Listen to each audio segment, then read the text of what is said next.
The sun had barely begun to rise over Elysia Prime, casting long orange streaks across the metallic city that floated like a jewel above the planet's surface.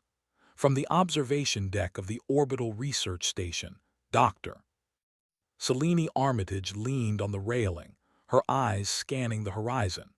She had spent years on this station, perfecting the fusion of technology and medicine, and she prided herself on being among the best doctors in the known colonies. Nanobots coursed through her veins as routine, monitoring her health and adjusting her body chemistry. The station's medical systems were the most advanced ever built, capable of curing almost anything. Selene had little patience for those who doubted science or relied on methods she considered primitive. Her focus, however, was interrupted by a small blip on the landing sensors. A ship, unlike the sleek designs of the colony's fleet, was descending slowly toward the outskirts. Its hull was scratched and dented, a patchwork of repairs visible even from a distance. Selene's lips curled into a faint smirk. Whoever was arriving was clearly not accustomed to the high standards of Elysia Prime. The ship touched down with a wheeze and a metallic groan, and a figure emerged. Kale was tall, lean, and unassuming. He wore worn clothing that looked centuries old in comparison to the pristine uniforms of the colony's personnel. A satchel hung across his shoulder, bulging with mysterious objects, jars, and bundles tied with string. In his hand, he carried a small box, seemingly ordinary, yet it had an aura of purpose. Selene turned to her assistant, Dr. Yara Chen, and whispered, "Watch this. He'll be here to beg for help or worse, claim he knows more than we do." Yara raised an eyebrow. "Primitive medicine, you mean?" Selene nodded. "Exactly. Herbs, poultices, hand tools, probably from some backwater planet where they still think fire and plants can cure disease." The doors to the landing bay opened and Kale stepped inside. He moved with calm confidence, his eyes scanning the station as if weighing every detail. He greeted the staff with a polite nod, his voice quiet but steady. "I come to help," he said simply. "I have knowledge that may be useful." Selene's smirk hardened into a frown. "Knowledge? That's amusing. Come with me," she said, striding ahead, her white coat flowing behind her. Yara followed, curious despite herself. They led Kale to the medical bay, a room filled with glowing consoles, automated surgical arms, and walls lined with vials of experimental medicine. Selene gestured toward the equipment. "This is the future of medicine," she said. "We don't need herbs or charms here. We have nanotechnology, molecular treatments, and instant diagnostics. What do you have?" Kale set his satchel on the floor and opened it carefully. Inside were neatly organized bundles of dried herbs, small glass bottles with liquids of strange colors, and a few metal instruments that looked simple but well crafted. He picked up one of the bottles and held it to the light. "These can speed healing," he said quietly. "These plants have properties your machines may not understand." Selene raised an eyebrow. "Plants? Your miracles are just chemicals extracted from leaves. How quaint." Before Kale could respond, an alarm blared. A loud crash echoed from one of the storage corridors, followed by a panicked shout. Selene cursed under her breath. "A structural failure," she muttered. "Yara, get the emergency medkit. Kale, stay here." But Kale moved faster than she expected, following her without hesitation. When they reached the scene, they found a young engineer pinned beneath a pile of heavy equipment. His leg was trapped, and his breathing was rapid and uneven. Selene immediately activated her medical instruments, scanning the area for precise measurements. Her drones hovered, analyzing bone density, fracture points, and blood loss in milliseconds. "Clear the area," she commanded. Robotic arms moved to lift the debris, but then a series of malfunctions caused the arms to halt abruptly. Sparks flew from the machinery and the injured man groaned in pain. Selene's frown deepened. "Impossible. These systems never fail." Kale stepped forward. He knelt beside the man and touched the skin of his leg, closing his eyes briefly. Then he murmured instructions, pulling small bottles from his satchel. He mixed a paste and applied it directly to the wound, wrapping the leg with cloth soaked in herbal compounds. His hands moved with practiced precision, steady and calm, as if he had done this countless times under worse conditions. Selene watched, frozen. The man's vitals, which had been erratic, began to stabilize. His breathing eased and his eyes stopped rolling in panic. She could see the data on her scanner. The body's stress markers were dropping. The technology she trusted, the very instruments she had spent her career perfecting, had failed her. Yet this man, with his simple herbs and quiet methods, was succeeding. "This isn't real," she whispered. Cale glanced at her without offense. "Science is valuable," he said softly, "but the body also responds to understanding, attention, and sometimes what cannot be measured by machines." Selene's pride burned. She wanted to argue, to assert her authority, to demonstrate that his success was a fluke. But as the injured engineer opened his eyes and tried to sit up, she realized that denying the truth was impossible. Cale had saved a life with nothing more than knowledge and care. The rest of the staff crowded around, whispering, "Who is he? How does he know that? Why isn't he part of our medical team?" Cale stood, dusted his hands, and returned the empty bottles to his satchel. He looked around the room calmly. "I help where I can," he said. "If you wish, I can teach you to see what your tools cannot detect." Selene swallowed hard. She wanted to be angry, to dismiss him, but something inside her resisted. She had spent years in control of everything, confident that the pinnacle of human ingenuity lay in technology. Yet here was proof that human skill and intuition could surpass even the most advanced machines. Yara leaned toward her, whispering, "Maybe we should listen." Selene shook her head. "Maybe, maybe not, but we will see. There is more to learn, and I won't deny that." As the station settled back into routine, Selene found herself watching Cale from a distance. He moved quietly, interacting with the staff, checking minor injuries and making adjustments with small tools. No one mocked him, and no one challenged his methods. Yet everyone respected the results. Selene's mind raced. Could she combine her science with his techniques? Could there be a way to strengthen their medicine by including human skill alongside machines? She had never considered that possibility. She had always believed that technology was enough. Now she wondered if she had been wrong.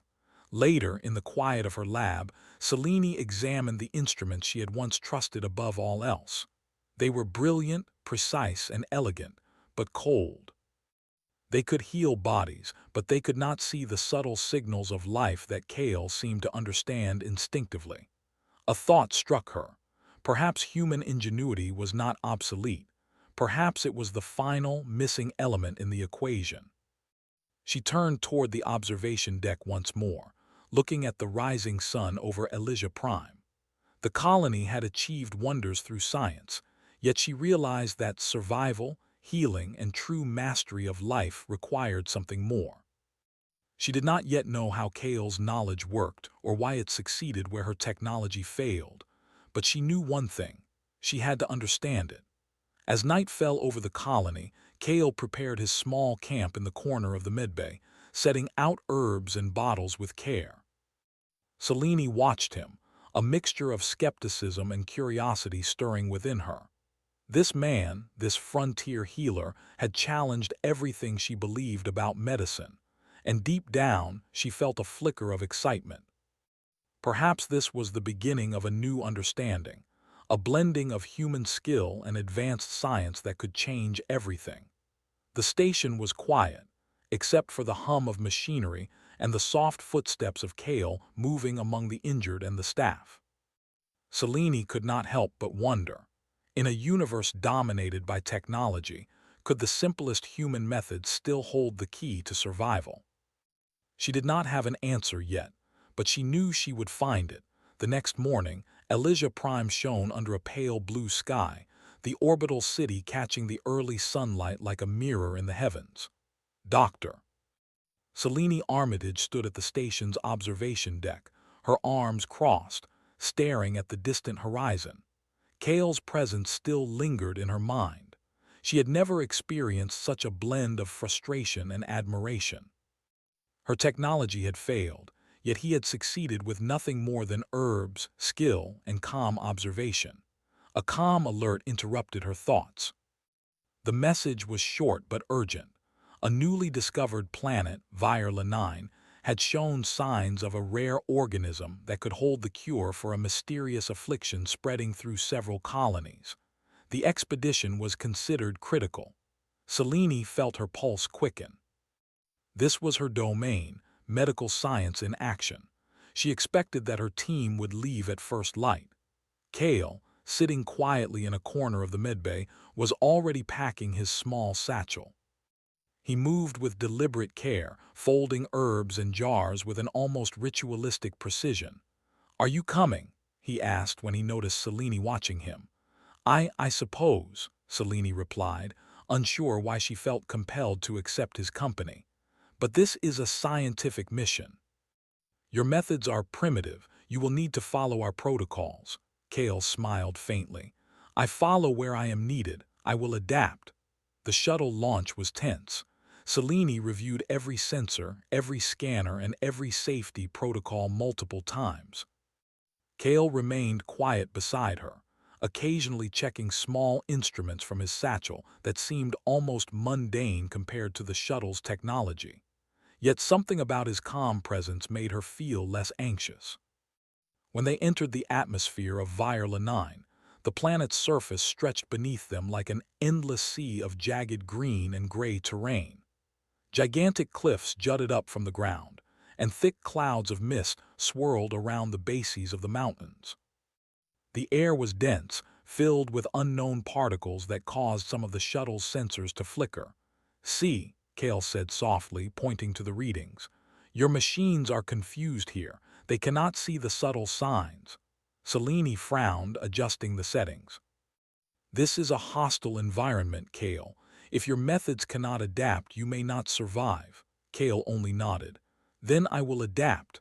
They stepped out onto the surface, the shuttle's engines whirring behind them. Selene's team immediately began deploying drones and scanners, mapping the terrain, measuring the air, and checking for any immediate threats. Kale, however, knelt on the ground, feeling the soil with his hands, examining the plants and rocks as if reading a story they told him. A sharp gust of wind swept through the valley, carrying a faint, bitter scent. One of the junior scientists coughed. "The air is harsh," he said. "The machines say it's safe, but my throat burns." Selene's scanners confirmed the air quality was technically within tolerable limits. "Your body is overreacting," she said. "The sensors are accurate." Kale shook his head. "Sensors cannot feel pain. They cannot know how the body reacts in all situations. We must observe, not only measure." Selene felt a strange mix of irritation and intrigue. He was right. The technology could give readings, but only human observation could notice the nuances, the small signs that predicted danger. As they moved further into the valley, one of the team members slipped on a slick rock and fell, cutting his arm deeply on jagged stone. Selene reached for her advanced medical kit, ready to use a rapid healing nanogel. But as she activated it, the gel's delivery system malfunctioned. Sparks flew from the device and the arm continued to bleed. Kale knelt beside the injured man without hesitation. He pulled out a small bundle of herbs, crushed them into a paste, and applied it to the wound. He wrapped it carefully with cloth he carried in his satchel. Within minutes, the bleeding slowed, the color returned to the man's skin, and his grimace of pain softened. The rest of the team stared in disbelief. "How?" one of them whispered. Selene said nothing, her pride twisting in her chest. Kale's success reminded her that human skill, observation, and understanding could sometimes surpass even the most advanced machines. She wanted to argue, but she knew it would be pointless. The evidence was undeniable. That night, the team set up camp on a plateau overlooking a narrow canyon. The wind was stronger here, and strange sounds echoed from the depths below. The sensors indicated nothing unusual, but Kale could sense movement, subtle changes in temperature and pressure, signs that the humans and their machines could not detect. "Why do you trust your senses more than the machines?" Selene asked quietly, walking over to him. Kale looked up at her, eyes calm. "Machines measure what exists. Humans can see what is happening, what may happen, and how life responds. It is understanding, not just calculation." Selene shook her head. "I've spent my life trusting calculations, probabilities, and algorithms. This," she gestured at the herbs and simple tools, "this is foreign to me." Kale smiled. "Then learn, there is nothing foreign about life, only about how you see it." The next day, as they ventured deeper into the canyon, they discovered the first signs of the rare organism. It was small, almost invisible to the naked eye, with a faint glow that seemed to pulse with life. Selene's instruments picked it up, but the readings were inconsistent, fluctuating wildly. "Your machines are correct in measurement but wrong in meaning," Kale said. He knelt beside the organism, observing it, feeling the vibrations in the air and the faint energy it emitted. "It responds to the environment in ways your instruments cannot fully capture." Selene crouched beside him, watching. Despite her training, she could not deny the truth. Kale was interpreting the environment in a way she had never considered. His methods were not primitive. They were adaptive, intuitive, and precise. As they collected samples, one of the junior scientists suddenly fell ill. His skin flushed, his breathing became shallow, and his eyes widened with fear. Selene rushed to administer her nanotech treatment, but the man's body rejected it violently. The synthetic medicine triggered a reaction the scanners could not predict. Kale moved immediately, mixing herbs with water and applying a careful treatment directly to the patient. He guided Selene's hands, showing her where to apply pressure, how to calm the body, and how to monitor subtle changes in color and temperature. Slowly, the man's breathing steadied and his color returned. Selene stared at him, all mingled with disbelief. "Your methods, they work where our science cannot." Kale nodded. "Science is powerful, but it is not everything. Observation, intuition, and understanding are just as important. Machines can guide, but humans can see." As the days passed, Selene began to notice a change in herself. She found herself watching Kale, not with disdain but with curiosity. She asked questions, observed his techniques, and even tried some of his methods under his guidance. The team grew more efficient, combining technology and human skill in a way that allowed them to survive the harsh terrain and gather important samples of the rare organism. One evening, as they sat around a small fire, Selene spoke quietly to Kale. "I never thought I would say this, but I think we could learn something from you." Kale smiled faintly. "Then we are already learning. Humanity is strongest when it combines knowledge with intuition, experience with observation. That is what keeps us alive." Selene nodded slowly. She realized that Kale's presence was changing more than just their mission. It was changing how she saw herself, her work, and the role of humanity in a universe dominated by machines and technology. The next morning, they discovered a larger colony of the rare organism hidden in a shallow valley. The creatures were delicate, glowing faintly, and sensitive to touch. Selene's instruments were able to measure them, but it was Kale's careful handling and understanding that allowed them to safely collect samples without harming the organisms. "Your machines record numbers," Kale said, "but numbers alone cannot preserve life. Understanding, attention, and patience do." Selene felt a surge of respect. She had always believed science could conquer everything, but now she saw that human ingenuity, the skill, care, and intuition of people like Kale, was equally essential. As they prepared to leave Vire-Lanine, Selene turned to Kale. "You've taught me more than I expected. Perhaps there is a place for your methods alongside ours." Kale nodded. "And perhaps there is a place for both in every human endeavor. Machines are tools, humans are the guides." The shuttle lifted off, leaving the rugged beauty of Viola 9 behind. Selene looked out at the planet one last time, feeling a mixture of awe and gratitude. The frontier healer had changed the way she saw the world. He had reminded her that even in a universe of technology, human skill, understanding, and intuition were irreplaceable. And for the first time in her life, she felt truly inspired to explore the possibilities of combining both, to create a new kind of medicine, one that embraced the full potential of humanity. The shuttle trembled as it descended through the thick, swirling clouds of Viola 9. Carrying Selene, Kale, and the rest of the expedition team deeper into the unexplored region of the planet. The atmosphere was heavy with moisture, and every instrument on the shuttle flickered with warnings about environmental instability. The scanners showed jagged canyons, hidden ravines, and sudden temperature drops that made even the most advanced landing systems struggle to maintain stability. Selene gripped the armrest, her eyes darting between the displays.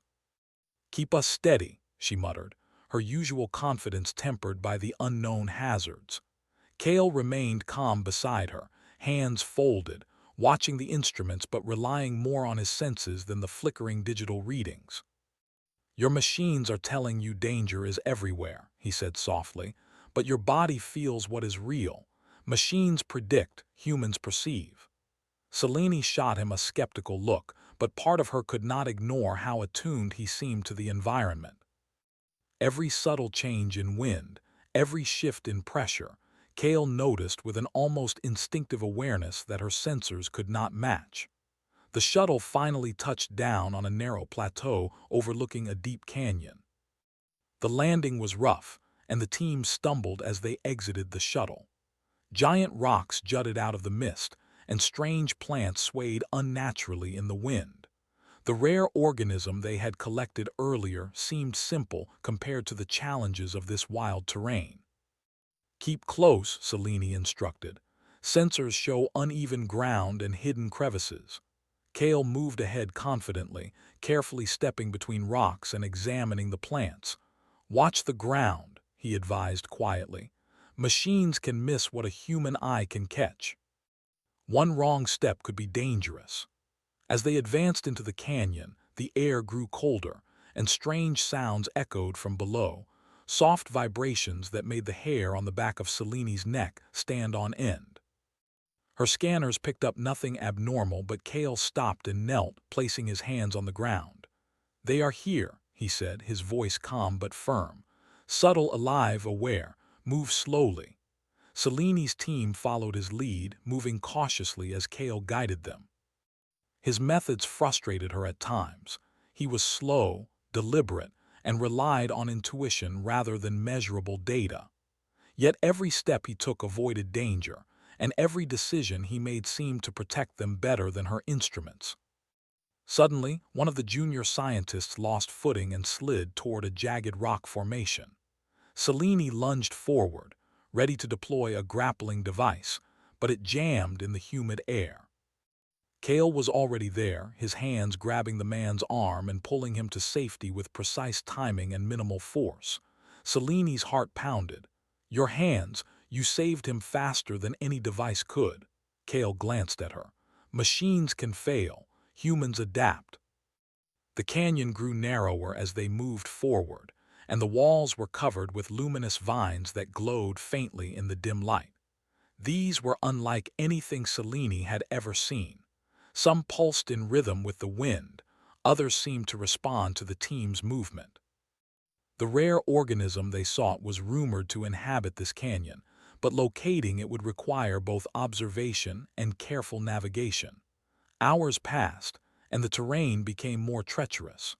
Rocks shifted underfoot, and sudden drops forced the team to move with extreme caution. Selene's scanners occasionally beeped erratically, struggling to provide accurate readings. Kale, however, moved with ease, reading the subtle signs of the ground, the plants, and even the air. At one point, a hidden fissure opened beneath a team member, threatening to trap him. Selene's grappling hook malfunctioned again, but Kale's quick reflexes and steady hands caught the man, pulling him to safety. "You rely too much on your machines," he said gently. "Your science is brilliant, but it is not always enough." Seleni's pride burned, yet she could not deny the truth. He was right. Technology alone could not guarantee survival in this environment. By late afternoon, they reached a plateau filled with the rare organism they had been seeking. The creatures were delicate, glowing softly, and clustered in tight groups. Seleni's instruments detected them, but Kale's careful handling allowed the team to collect samples safely. He explained to them how to sense the organism's reactions, how to touch lightly without triggering stress responses, and how to monitor environmental cues that could indicate danger. Selene tried to follow his instructions, feeling awkward and uncertain, but gradually she began to see the method in his approach. The organism responded to care and observation more than measurement. Even her most advanced instruments could not capture the subtle changes that Kale could see with his eyes and hands. As they prepared to leave, a sudden tremor shook the canyon. Rocks tumbled from above, and the ground beneath them shifted dangerously. Selene's scanners went haywire, unable to track the falling debris. The team scattered, seeking shelter, but one of the researchers became trapped under a boulder. Selene froze, panic rising. The nanotech tools she trusted were useless in the chaotic collapse. Kale, however, moved quickly, using a combination of leverage, careful placement of tools, and his knowledge of human strength to lift the debris just enough for the researcher to escape. Breathing heavily, Selene watched in amazement. You saved him again."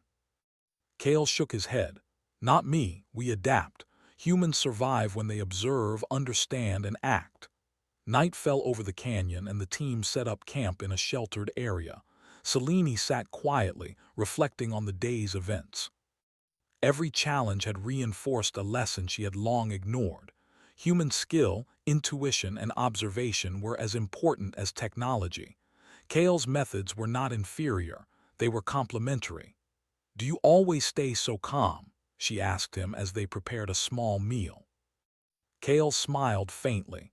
"Calmness comes from understanding. Fear is natural, but it can be managed. Machines cannot manage fear. Humans can." Selene nodded slowly, feeling a sense of respect and humility. She had always believed that technology could solve everything, but today had proven otherwise.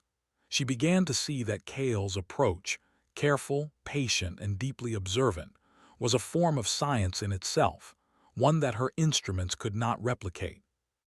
The next morning, they resumed their exploration, moving toward a deeper section of the canyon where the rare organism was said to thrive. The air grew colder, and the terrain more uneven. Sensors continued to flicker, failing to account for the planet's unpredictable shifts. Kale, however, moved like someone in tune with the land, reading its subtle signals and guiding the team safely. At one point, they encountered a wide chasm that their instruments warned was impassable. Selene considered using a drone to map a path, but Kale stepped forward, studying the ground and the rock formations. He tested each foothold carefully, and then guided the team across with a combination of balance, leverage, and precise timing. "You trust your machines too much," Kale said quietly to Selene as they crossed. "Sometimes, the body and mind together know more than any scanner."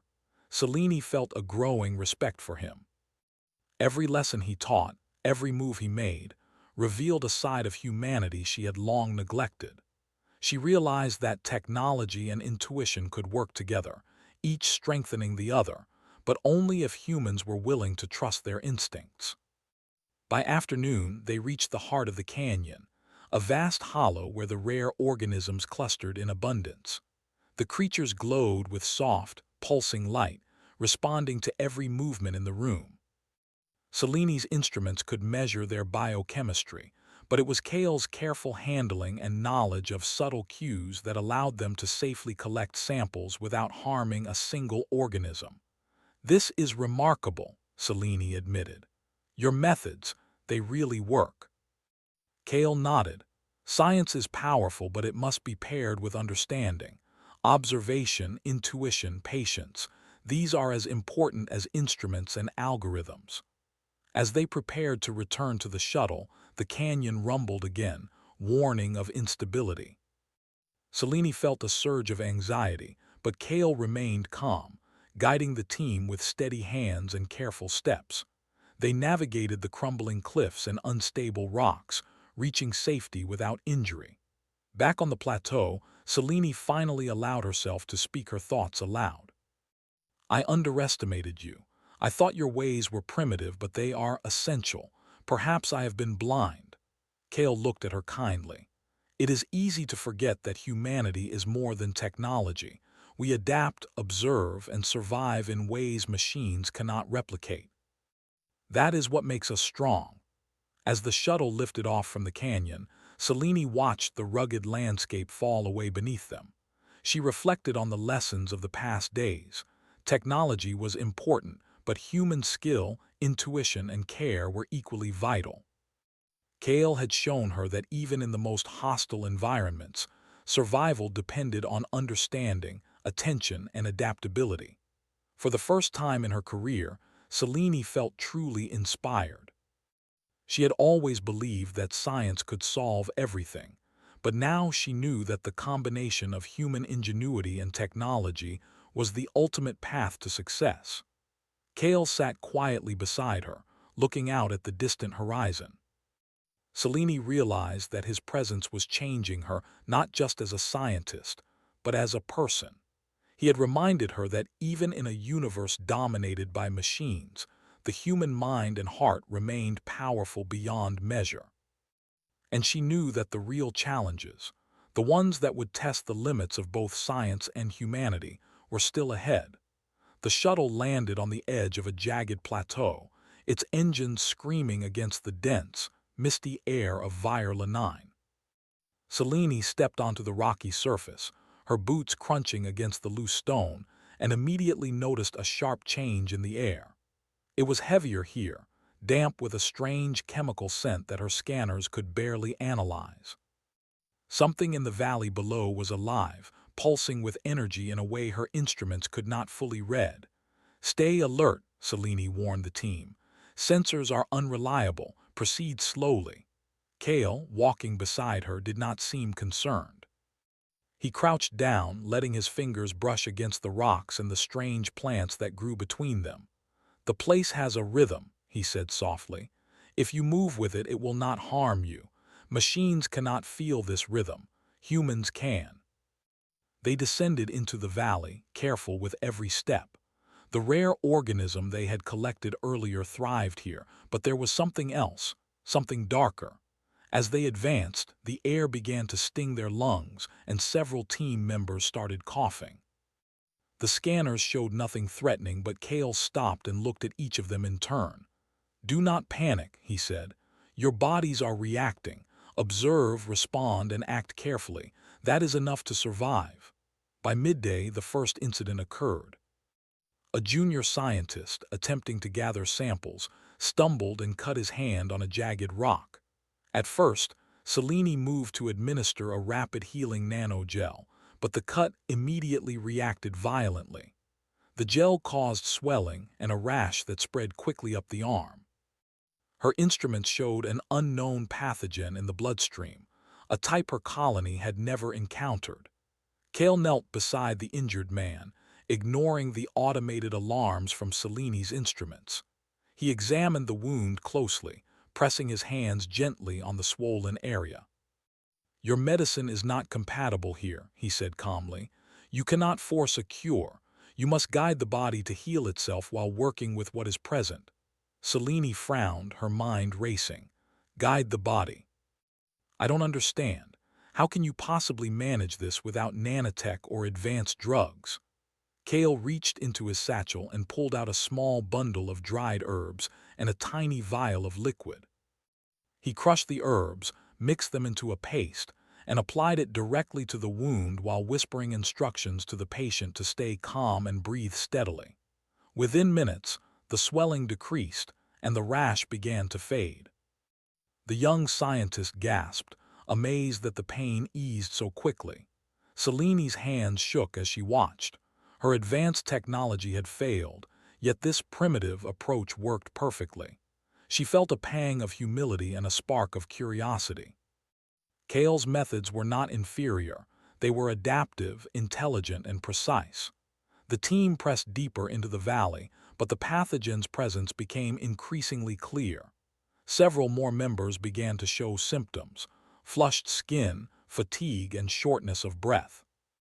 Selene activated her emergency medical protocols, but each attempt to inject nanotech or synthetic compounds met resistance from the body. Repeatedly, the treatments triggered severe reactions. Kale calmly moved from person to person, applying his herbal treatments and guiding Selene to monitor subtle signs. The color of their eyes, the rhythm of their breathing, even the tension in their muscles. Slowly, he instructed her to combine her observations with his remedies, using technology not to force a cure, but to support the body's natural response. "This is how you heal where science alone cannot," he said softly. "Observation and care are the greatest tools a human can have." Selene swallowed hard. She had always relied on her machines and instruments to predict, measure, and cure. Now she was learning that human attention, patience, observation, and intuition could save lives in ways technology could not. The day grew hotter, and the valley's conditions became harsher. Winds rose, carrying the strange chemical scent that aggravated the pathogen's effects. Kale moved methodically, never rushed, checking each team member and adjusting treatments with care. Selene followed, her hands shaking at first, but gradually gaining confidence as she watched the results of his methods. By evening, the team had stabilized, but the pathogen remained active, spreading in subtle ways that threatened the next day's journey. Kale and Selene worked side by side, combining his natural remedies with her monitoring devices. He showed her how to apply the treatments in layers, allowing the body to respond before introducing another substance. He taught her how to read the body's signals and adjust care without relying on machines alone. Selene felt a shift within herself.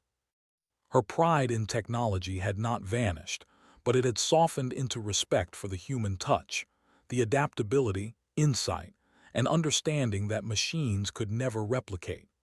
She realized that this pathogen was not just a test of science, it was a test of humanity. The next morning, they discovered the source of the pathogen, a cluster of alien fungi with microscopic spores that spread invisibly through the air. Her instruments detected the spores but could not predict their effect on human physiology. Kale examined the fungi closely, noting their behavior, color, and subtle vibrations. "You cannot eliminate them with machines," he said. "You must work with the body, strengthen its response, and guide it. Aggression will only trigger more harm." Selene nodded. She watched as he prepared a treatment using crushed herbs, mineral powders, and carefully diluted water. He instructed the team to stay calm, breathe steadily, and allow the remedy to interact with their bodies. Slowly, the symptoms began to fade. The air still carried spores, but under Kale's care, the team's bodies adapted instead of reacting violently. As the hours passed, Selene could see the difference between her methods and Kale's. Technology forced the body, often triggering resistance. Kale's approach worked with the body, understanding its limits, guiding its natural healing mechanisms, and minimizing shock. She realized she had never truly understood medicine until now, not just the science, but the human element that machines could never replace. By afternoon, the team was fully stabilized, and Selene felt a mixture of relief and awe. Kale had not only saved the team but had shown her the essence of healing: observation, patience, understanding, and careful guidance. Her own technology had become a supporting tool, amplifying his methods rather than replacing them. "We did it," she said quietly, her voice full of disbelief. "We actually did it." Kale nodded, a faint smile on his lips. We did not act alone. The body, when respected and guided, is a powerful partner. Machines are tools, but humans are the guides. As they prepared to leave the valley, Selene felt a deep sense of gratitude and humility. Kale had proven that even in a universe dominated by technology, human skill and understanding remained unmatched. Her perspective had changed completely. She no longer saw his methods as primitive. They were essential, adaptive, and perhaps the most advanced form of medicine she had ever witnessed. The shuttle lifted off, carrying the team back toward the plateau where they had first landed. Selene looked out at the valley, glowing faintly in the setting sun. She thought about the lessons of the past days. Technology could measure, predict, and act, but it could not observe the subtle signs, anticipate the body's response, or provide the calm, careful guidance that Kale had demonstrated. "You have changed the way I see everything," she said quietly to Kale as the shuttle rose. "I thought I was at the pinnacle of medical science, but you've shown me that humanity itself is the ultimate tool." Kale looked out the window, his expression calm. "Science and humanity are strongest when they work together. One without the other is incomplete. Remember that." Selene nodded, her mind racing with ideas. She already imagined ways to integrate Kale's methods with her advanced technology, ways to observe, guide, and support the body rather than forcing it. This mission had been more than a test of skill. It had been a revelation. As the shuttle flew toward safety, Selene reflected on the journey. The alien pathogen had tested every assumption she had about medicine, technology, and human capability. Kale's methods had been the key to survival, not because they were simpler, but because they worked with life itself rather than against it. For the first time, she felt a true sense of partnership, not only with Kale but with the human potential she had long overlooked.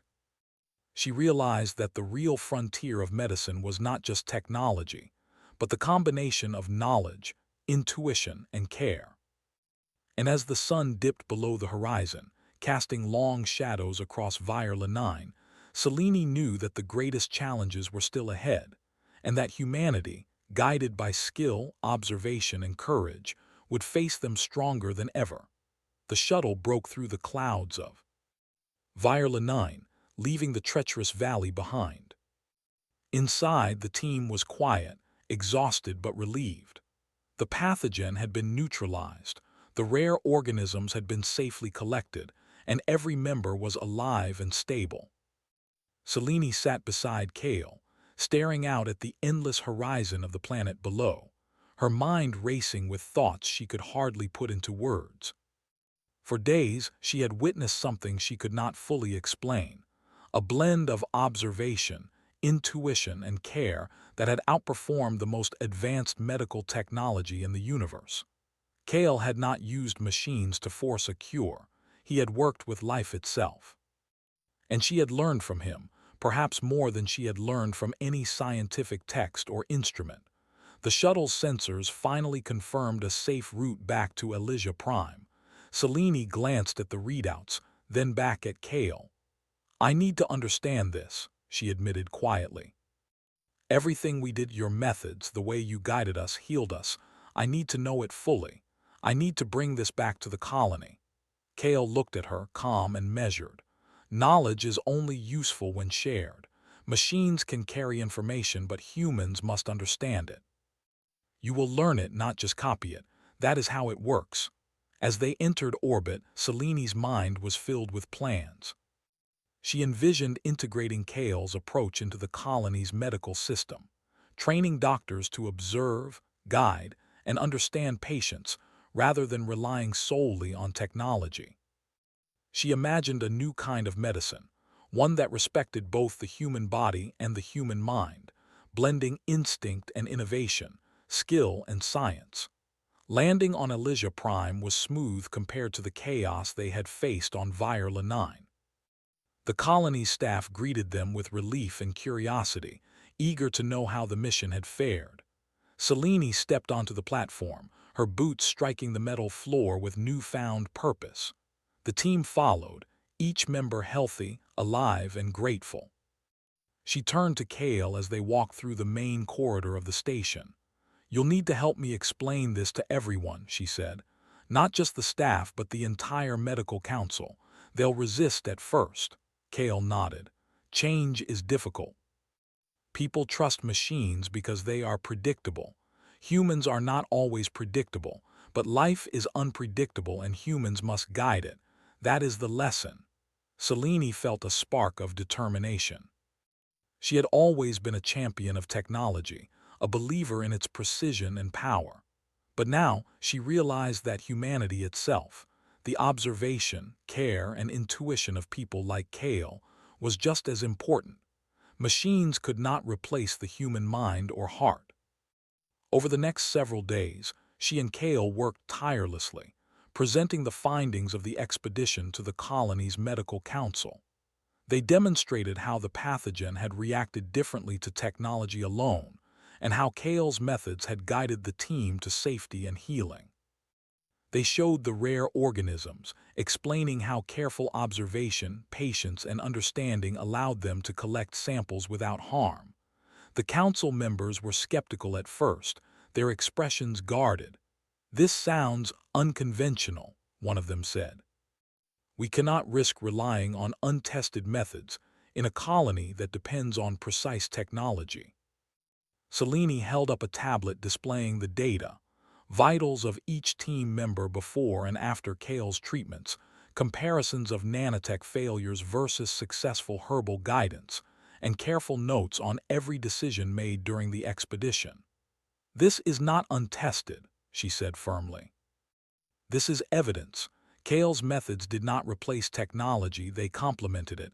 We survived where machines alone would have failed." Kale spoke next, his calm voice carrying authority. "Humans are adaptable. Machines are tools. Together, they are powerful. Alone, they are incomplete. Observation, understanding, and intuition are not primitive. They are essential. The body knows more than any instrument can measure. We must work with it, not against it." The room fell silent. Selene could see that even the most skeptical council members were reconsidering. They studied the readings, compared the data, and finally nodded, their resistance softening. Over the following weeks, Selene implemented new protocols in the colony's medical system.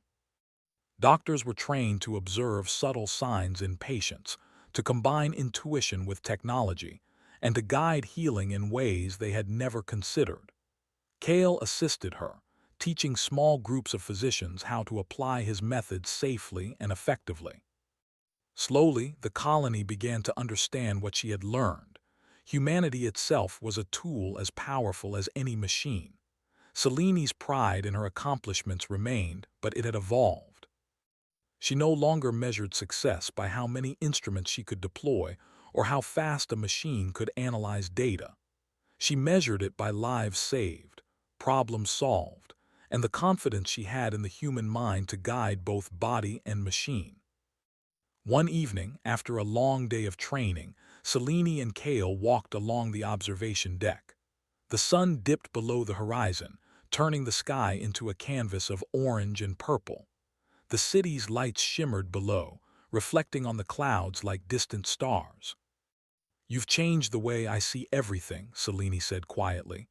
"I used to think technology was the answer to all problems, but now I understand humans are just as important, maybe more." Kale nodded. "Technology is powerful, but humans are unpredictable, adaptable, and capable of understanding life in ways machines cannot. That is why we survive. That is why we thrive." Selene smiled, feeling a sense of peace she had never known. She realized that her journey with Kale had been more than a mission. It had been a revelation. Humanity's strength lay not only in innovation, but in observation, courage, and understanding. She had been reminded that even in a universe dominated by technology, human skill and intuition could change the course of events, save lives, and inspire others. The next morning, Selene held a council meeting to discuss the future of medicine in the colony. "We will continue to develop advanced technology," she said, but we will also honor human skill. Observation, intuition, and understanding will be integral to our work. Machines will assist, but humans will guide. The council members nodded, some still cautious, others inspired. Kale stood quietly beside her, a steady presence, watching as humanity's potential was finally acknowledged. Weeks turned into months, and the colony flourished under the new system. Patients received care that combined advanced technology with attentive human guidance. Recovery rates improved, and the staff became more confident in their ability to adapt to unexpected challenges. Kale's teaching spread quietly through the colony, reshaping the way doctors approached medicine. Selene found herself reflecting on the journey frequently. She remembered the harsh valleys of viewership, the pathogen that had threatened their lives, and the calm, precise hands that had guided them to safety. Kale had not just healed the sick, he had awakened a deeper understanding of what it meant to be human. One day, Kale approached Selene with a small pack. "It is time for me to leave," he said. "My work here is done. You now carry the knowledge forward." Selene felt a pang of sadness. He had become a teacher, a partner, and a reminder of the potential humanity carried. "You'll be missed," she said quietly. "The colony owes you more than I can express." Kale smiled faintly. "Humans will continue the work, technology and intuition together. That is enough." As he walked toward the shuttle waiting on the platform, Selene felt a mixture of pride, gratitude, and hope. The frontier healer had shown her a truth she would never forget. Humanity's ingenuity, courage, and care were unmatched, even in a universe dominated by advanced science. The shuttle lifted off, leaving the colony behind. Selene watched it disappear into the sky, feeling the weight of responsibility and the inspiration it brought. She knew the path forward would be challenging, but she also knew that humanity had the tools, the insight, and the spirit to succeed. And as she turned back toward the medical bay, surrounded by doctors and researchers eager to learn, she felt a deep sense of fulfillment. The mission to viewership had been more than a test of science. It had been a testament to human strength, ingenuity, and the power of observation.